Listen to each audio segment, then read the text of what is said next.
Kung nagustuhan mo ang buong recipe nito, panoorin lang ang full video sa aking Facebook page, at pwede rin kayong bumisita sa aking YouTube channel, Park Vlogs din ang pangalan, dahil marami na akong na-upload doon about bread baking tutorial at manga recipe.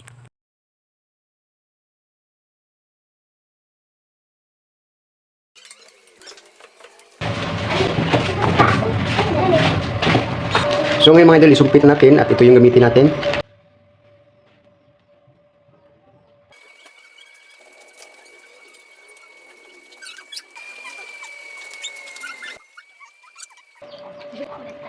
So ayan mga idol, so ngayon isalang na natin. So isalang natin siya sa 200 degrees ang ating. Kapag ganito na siya, matigas na siya, luto na siya. So ngayon, hainin na natin. So ganito lang ang pag-icing mga idol. Yan, kuhaan tayo dito, ganyan. Tapos ganyan. Ayan. Yan po. Ayan. So ayan ang please products ng ating Choco Cookies with icing mga idol, ano? So hanggang dito lang. Maraming salamat sa panonood at sa walang sawang suporta.